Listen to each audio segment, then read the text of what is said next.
Welcome to 2024 and welcome to another individual review. So, still the same format, empty space over here in case there's any additional information, we'll just add it in this form. This is going to be something interesting. Okay, a bit of context is actually required. So, Bandit Country by Toby Harndale. It's basically about the South Armagh, the Irish Republican Army, more specifically the Provisional Irish Republican Army that was based in South Armagh during the Troubles, and how it expanded and became such a profound and irritating and irascible presence and nuisance and burden for British intelligence, for the British Army, especially the Northern Irish divisions and battalions that were based over there in that area. So you need to keep in mind it's a it's a very interesting but sad era at the same time. I say interesting because you need to see it in retrospect. Back when the IRA started its whole campaign, its presence, its weighing actions essentially, there were very few major notable terrorist organizations like that. I mean, true, yes, Palestinian Liberation Army and the Naxalites in India and the Sikh uprising and insurgencies which had happened between the 80s and the 90s. True, I acknowledge all that. I also acknowledge the various Japan-based, Japan-grown terrorist activities which had happened at that time, and there are also the various Basque movements, the Basque language and the people who spoke Basque. So they had a significant terrorist activity which took place in Spain. So I'm acknowledging that the Chechens as well, and all of that is acknowledged here. It is taken into account. They're not the raw, are they? They're not. They're not as immortalized as most of the Provisional Irish Republican Army is done so in Ireland. Whilst it is true that they have been recognized as a terrorist organization, that they are condemned as such, that affiliations with them is something that will cause you legislative harm. And I'm not saying that just to save my own self as far as this topic is concerned. It is a serious criminal offense. You could have a blacklist on your resume, on your character, whenever you apply for a visa if you are associated with the IRA, just like any terrorist organization. So demystifying them is necessary for the overall growth of a country, essentially, the overall security sanctification within a country itself. You need to break that mythos to appreciate, not only to appreciate why they existed in the first place, the factors which led them into becoming who they are, and the aspects which made them what they are. At the same time, it is significantly correlated, or rather, it's not even a lambast, it's not even a satire, it's not even an irony. It's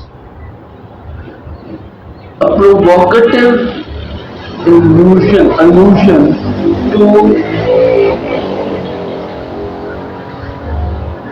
to how we view terrorist activities from a postmodern lens, from a very postmodern lens. You need to keep in mind it's 2024. 23 years have passed. 22 years, in fact, have passed since September 11, 2001.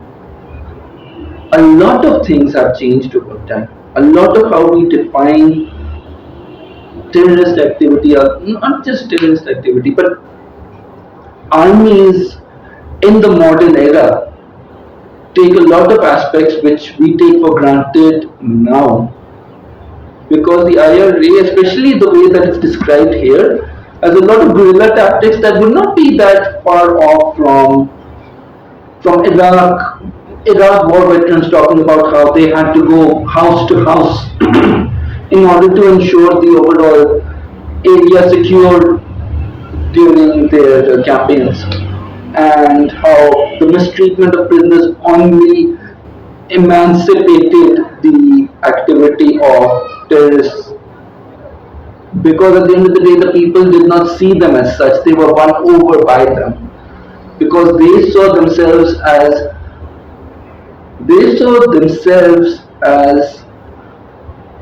a minority fighting an occupying army, which is exactly what Toby Harden is trying to emphasize over here. The failures of British intelligence when we talk about the IRA, and how the IRA, even in its own incompetence, actually made things worse for itself whilst the campaigns were happening.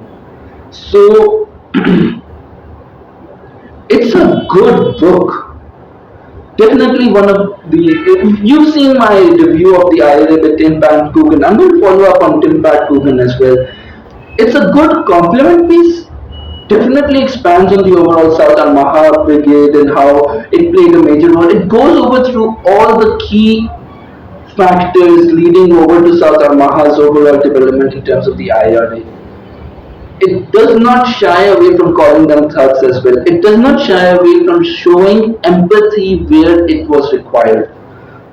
Because there was, right? You need to keep in mind that it doesn't hide the fact that, like in the photographs that are actually shown over here, like here, like Robert Narak here.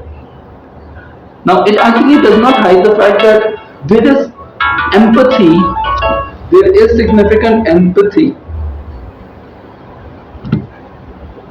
there is significant empathy shown towards Narak. Even though he was an SAS officer, he was a spy planted into the IRA in order to determine their plans, their overall approaches, and you need that context in order to appreciate them.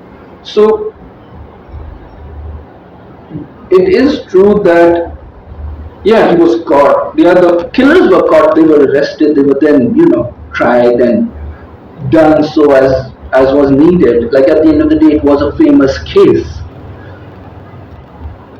You need to have empathy from both sides in order to truly have an impartial appreciation of what happened, because it impacted the lives of everyone involved. Car bombs at the end of the day were a staple of the IRA, and even today they're not something to take lightly. They still happen in Northern Ireland, and you need to demystify them in order to truly evaluate how much of a concern they left behind for everyone, really, because it isn't just a wide area. The county, which not even the county, the area that involves Northern Ireland, it has non-whites over there as well.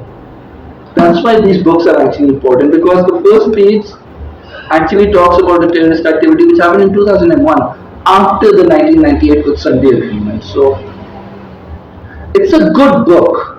I mean, at the end of the day, it's this thick. It's definitely talking about a lot of necessary aspects in it, and strongly recommended from my side, especially as a complement piece to Tim Pat Coogan's The IRA. That is the overview of the overall organization.